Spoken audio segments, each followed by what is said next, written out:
Hello friends, अगर आप CTET दिसंबर 2024 का एग्जाम देने जा रहे हो तो आप सभी के लिए क्लास बहुत इंपॉर्टेंट है। इससे पहले की क्लास जिन लोगों ने नहीं देखी आप लोग जरूर देखिएगा। बहुत ही इंपॉर्टेंट क्वेश्चन है। क्वेश्चन के साथ साथ जैसे कि ईवीएस का हम लोग सॉल्व कर चुके हैं, सीडीपी का सॉल्व कर चुके हैं, हिंदी का जो 30 क्वेश्चन आपका है जिसमें से 15 नंबर जो आपके पैसेज के आते हैं उसको हम लोग सॉल्व कर चुके हैं। यहाँ पे जो पेडागोजी का क्वेश्चन बचा हुआ था आपका 15 क्वेश्चन, इसमें हम लोग जो है इस क्लास में वही सॉल्व करेंगे। तो आप लोग जो है लास्ट तक क्लास में बने रहिएगा और दोस्तों फिर उसके बाद अपना फीडबैक भी दीजिएगा। यहाँ पे मैं आपको बता दूं कि जितने भी इससे पहले क्लास हुए आप लोग जरूर देखिएगा दोस्तों। इसके बाद जो है आप ये सारी क्लास देखने के बाद जब आप दिसंबर में एग्जाम में बैठेंगे ना तो आपको कोई भी जो क्वेश्चन है ना वो नया नहीं दिखेगा। इसलिए ये सारी प्रैक्टिस आपको जरूरी है क्योंकि ये क्वेश्चन आपसे पूछे गए हैं। जो आपका 7 जुलाई 2024 को एग्जाम हुआ है ना उसमें ये सारे क्वेश्चन पूछे गए हैं। तो आपको पैटर्न पता होना चाहिए, क्वेश्चन का जो किस तरह से सीटेट क्वेश्चन कर रहा है वो चीजें आपको पता होनी चाहिए, ताकि जो है आप एग्जाम में जब बैठेंगे ना तो आपको ये नहीं लगेगा कि हाँ मैंने ये क्वेश्चन नहीं देखा है, मेरे लिए नया है। जब आप पढ़े रहेंगे तो आसानी से कर लेंगे। तो स्टार्ट करते हैं आज की जो ये क्लास है। पहला क्वेश्चन आप लोग स्क्रीन पर देख पा रहे होंगे। आप हिंदी भाषी अध्यापक हैं और आपकी नियुक्ति पंजाब के किसी प्राथमिक विद्यालय में होती है। अब चूंकि आप जो है स्थानीय भाषा नहीं जानते हैं तो आपको क्या करना चाहिए। इसमें पूछा गया है कि आप हिंदी भाषी अध्यापक हैं और आपकी नियुक्ति मान लीजिए पंजाब के किसी प्राथमिक विद्यालय में हो जाती है। अब जो है आपको वहाँ की जो स्थानीय भाषा है वो नहीं पता है तो आपको क्या करना चाहिए। फर्स्ट पे दिया गया है समुदाय को हिंदी सीखने के लिए प्रेरित करना चाहिए। सेकंड है किसी हिंदी भाषी क्षेत्र में स्थानांतरण के लिए आवेदन करना चाहिए। थर्ड है बच्चों की भाषा को एक संसाधन के रूप में इस्तेमाल करना चाहिए और शिक्षण आरंभ करना चाहिए। फोर्थ पे दिया गया है अंग्रेजी में संप्रेषण करना चाहिए। नहीं, ये तो बिल्कुल भी नहीं होगा क्योंकि बच्चों की जो मातृभाषा है उसी से जो है उसी में जो है हमें उन्हें पढ़ाना है, बताना है ताकि वो बच्चा जो है समझ पाए। अब यहाँ पे समुदाय को हिंदी सीखने के लिए प्रेरित करना चाहिए, ये भी तो नहीं होगा। किसी हिंदी भाषी क्षेत्र में स्थानांतरण के लिए आवेदन कर देना चाहिए, भी नहीं होगा। बच्चों की भाषा को एक संसाधन के रूप में इस्तेमाल करना चाहिए और शिक्षा जो है आरंभ करना चाहिए। तो ये जो आंसर होगा ये सबसे बेस्ट आंसर होगा आपका 106 का ऑप्शन थर्ड करेक्ट हो जाएगा। ठीक है, और इस तरह के क्वेश्चन बार बार रिपीट होते हैं तो आपको इन सब पर ध्यान देना है। नेक्स्ट क्वेश्चन आप लोग स्क्रीन पर देख सकते हैं।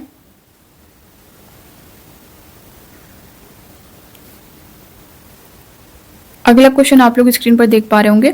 किसी टॉपिक पर मानस मंथन करने के बाद भी एक बालिका अपने आप से अनुच्छेद नहीं लिख पा रही है, हालांकि वह वयस्क या सहपाठी के मार्गदर्शन में लिख लेती है।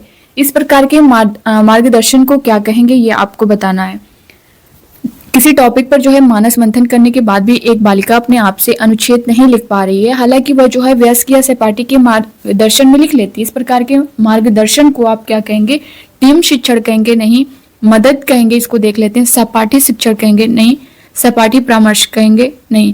जैसा कि आप देख सकते हैं कि वो जो है वयस्क या सहपाठी के मार्गदर्शन में लिख लेती है तो ये आपका मदद हो जाएगा, इसका फोल्डिंग हो जाएगा। सेकेंड वाला जो ऑप्शन है इसका करेक्ट हो जाएगा।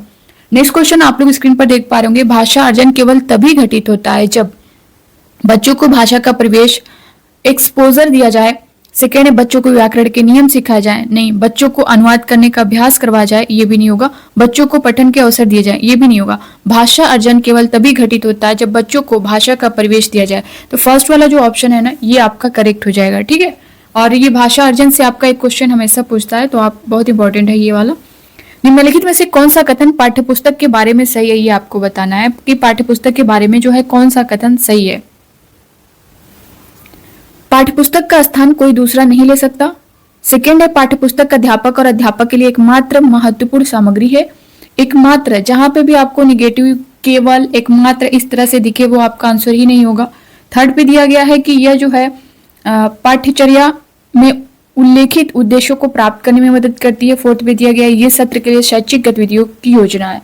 कौन सा कथन पाठ्यपुस्तक के बारे में सही है वही आपको बताना है। पाठ्यपुस्तक का स्थान कोई दूसरा नहीं ले सकता, ये नहीं होगा।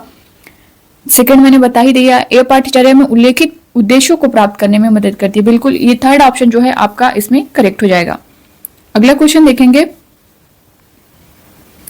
आप जो है कक्षा 5 के अध्यापक हैं, अपने विद्यार्थी को पाठ्य सामग्री अच्छी तरह से पढ़ने के लिए कहा है। उसके बाद आप संदर्भ और प्रसंग को ध्यान में रखते हुए प्रश्नों के उत्तर देने के लिए कहते हैं। इस प्रक्रिया के द्वारा आप विद्यार्थियों को किस तरह के पठन के लिए प्रोत्साहित कर रहे हैं। फर्स्ट पे दिया गया है गहन पठन और सेकंड पे दिया गया है आपका विस्तृत पठन। थर्ड है बारीकी से पठन और फोर्थ है सरसरी तौर पर पठन। आप जो है कक्षा 5 के अध्यापक हैं। इस आप जैसे कक्षा भी जो दिया रहता है ना दोस्तों, उस पर भी आपको ध्यान देना है। यहाँ पे दिया गया कक्षा 5 के आप अध्यापक हैं, अपने विद्यार्थियों को जो है पाठ्य सामग्री अच्छी तरह से पढ़ने के लिए कहा है। उसके बाद आप संदर्भ और प्रसंग को ध्यान में रखते हुए प्रश्नों के उत्तर देने के लिए कहते हैं। संदर्भ और प्रसंग को ध्यान में, इस प्रक्रिया के द्वारा आप विद्यार्थी को किस तरह के पठन के लिए प्रोत्साहित कर रहे हैं, तो ये होगा गहन पठन। ठीक है, ऑप्शन फर्स्ट जो है इसका करेक्ट हो जाएगा। नेक्स्ट क्वेश्चन आप लोग स्क्रीन पर देख पा रहे होंगे, किसी पाठ्य सामग्री से विशिष्ट सूचना निकालने के उद्देश्य से गहन पूर्वक या गहराई से उस पाठ्य सामग्री को पढ़ने का कौशल किसका बोध है। ऑप्शन फर्स्ट है मूल्यांकन परक, सेकंड है वैश्विक, थर्ड है स्थानीय, फोर्थ है निष्कर्षात्मक। तो इसका करेक्ट क्या आंसर होगा, आप लोग भी अपने आंसर करिए। किसी पाठ्य सामग्री से विशिष्ट सूचना निकालने के उद्देश्य से गहन पूर्वक या गहराई से उस पाठ्य सामग्री को पढ़ने का कौशल किसका बोध है, तो ये है स्थानीय बोध है। ठीक है, थर्ड वाला जो ऑप्शन है वो करेक्ट होगा। नेक्स्ट क्वेश्चन आप लोग स्क्रीन पर देख सकते हैं, व्याकरण पढ़ाने का निगमनात्मक उपागम अनुशंसा करता है कि हमें सबसे पहले इसमें से क्या करना चाहिए। ठीक है, फर्स्ट दिया गया ड्रिल के माध्यम से अभ्यास करवाना चाहिए, और सेकंड दिया गया उदाहरण प्रस्तुत करने चाहिए, थर्ड है नियम प्रस्तुत करने चाहिए, फोर्थ है वास्तविक संप्रेषण प्रस्तुत करना चाहिए। इसमें पूछा गया है कि व्याकरण पढ़ाने का निगमनात्मक उपागम अनुशंसा करता है कि हमें सबसे पहले, निगमनात्मक की बात आए तो दोस्तों जैसा कि आप देख पा रहे होंगे ना, इस नी से आप निकाल लीजिए कि नियम, पहले जो है आपका नियम आएगा, नियम प्रस्तुत जो है करना चाहिए। ठीक है, तो इससे ये आप ट्रिक भी बना सकते हैं, जहां पे ये चीज दिखे व्याकरण पढ़ाने का निगमनात्मक उपागम, तो जहां पे ये नी आ जाए ना, वो आपको समझ लीजिएगा कि नियम प्रस्तुत करना, तो ये हमें सबसे पहले क्या करना चाहिए, नियम प्रस्तुत करना चाहिए। आप थर्ड ऑप्शन में देख पा रहे होंगे, तो ये वाला जो है आपका करेक्ट हो जाएगा, नियम प्रस्तुत करना चाहिए। अगला क्वेश्चन देखते हैं। अगला क्वेश्चन आप लोग स्क्रीन पर देख पा रहे होंगे कि तथ्यों से कहीं आगे जाकर अनुमान लगाने का तरीका है। ऑप्शन फर्स्ट पे दिया गया है पाठ्य सामग्री का विस्तार, एक्सट्रापोलेशन, सेकंड है व्याख्या करना और विश्लेषण करना, फोर्थ पे दिया गया है निष्कर्ष निकालना। तो इसका करेक्ट आंसर क्या होगा, आप लोग भी कमेंट बॉक्स में कमेंट करके बताइए।